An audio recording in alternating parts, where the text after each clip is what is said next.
নমস্কার বন্ধুরা, বেঙ্গলি স্বাস্থ্য কথায় আমাদের সকলকে স্বাগত। প্রতিবারের মতো আবার একটা নতুন তথ্য নিয়ে হাজির হয়েছে আমি পুষ্পেন্দু। আজকের ভিডিওটি হচ্ছে মৃত্যুর পর আত্মার সাথে কি হয়, কতদিন পর আত্মা জমালকে পৌঁছায়।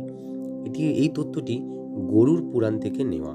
চলুন ভিডিওটি শুরু করা যাক। হিন্দু ধর্মের 18টি পুরাণের অন্যতম হলো হচ্ছে গরুর পুরাণ। এটি সংস্কৃত ভাষায় রচিত হলেও এটি বাংলায় আমি ব্যাখ্যা করছি। একদা বিষ্ণুদেবের বাহন গরুর তাকে জিজ্ঞাসা করেন, মৃত্যুর পর আত্মার কি হয়, এতদিন পর আত্মা জমালোকে পৌঁছায়, মানে কতদিন পর। তার উত্তরে বিষ্ণুদেব যা বলেন তাই গরুর পুরাণে উল্লেখিত আছে। গরুর পুরাণ অনুযায়ী আত্মা কোনোদিন নষ্ট হয় না, তা কেবল এক শরীর ত্যাগ করে অন্য শরীর ধারণ করেন। মৃত্যুর পর মানুষের আত্মা ধোঁয়া বা কুয়াশার মতোই হয়ে যায়, তার মধ্যে কোনো রকমের শক্তি থাকে না। সেই সময় যমদূতেও 24 ঘন্টার জন্য তাকে জমালকে নিয়ে যান। এই সময় তাকে দেখানো হয় সে সারা জীবনে কতটা পরিমাণে পাপ বা পুণ্য করেছেন। তারপর তাকে আবার নিজ গৃহে ফিরিয়ে আনা হয়। সেখানে সে 13 দিন পর্যন্ত অবস্থান করে। এই সময় সে নিজ দেহে ফিরে যেতে চাইলেও যেহেতু তার দেহ দান করা হয়ে যায়, তাই সে সেখানে ফিরে যেতে পারে না। আর দাহ করা না হলেও যমদূতেরা তাকে পুনরায় তার শরীরে ফিরে যেতে বাধা দেয়। তখন সে নিজের কাজের বা নিজের কাছের লোককে ডাকতে চায়, কিন্তু তার কথা কেউ শুনতে পায় না। এই সময় আত্মা খুব দুর্বল থাকে।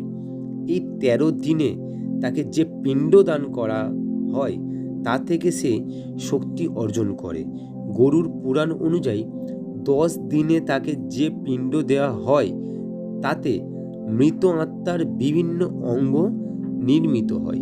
11 থেকে 12 দিনের আত্মা সম্পূর্ণরূপে গঠিত হয়।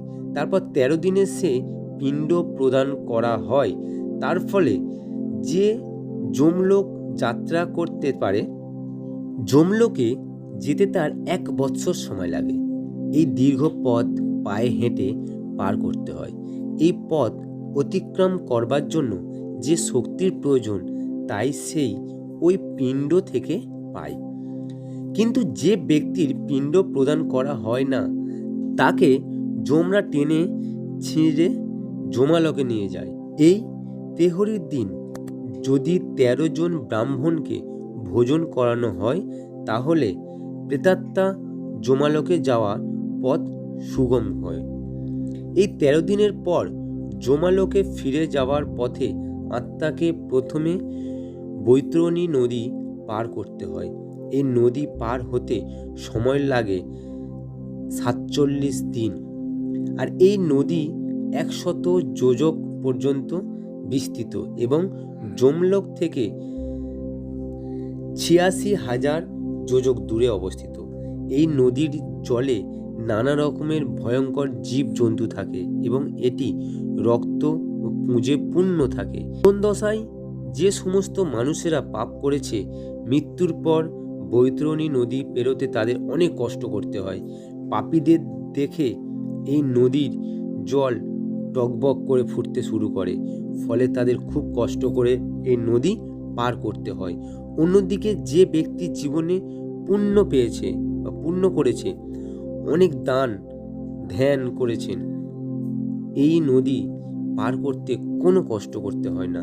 অন্যদিকে পুণ্যবান আত্মাকে দেখলে বৈতরণী নদী শান্ত হয়ে যায়। তারপর যমদূতেরা সেই আত্মাকে সামান্যতম মূল্য নৌকের বসিয়ে নদী পার করে দিতে হয়। গরুর পুরাণ অনুযায়ী কালো গরুর লেজ ধরে এই বৈতরণী নদী পার করতে হয়। এইভাবে যখন আত্মা যমলোকে পৌঁছায় তখন তার কর্মের উপর ভিত্তি করে তার বিচার করা হয়। বিচারের পর পুণ্য আত্মা স্বর্গ লাভ করেন এবং পাপী আত্মার স্থান হয় নরকে।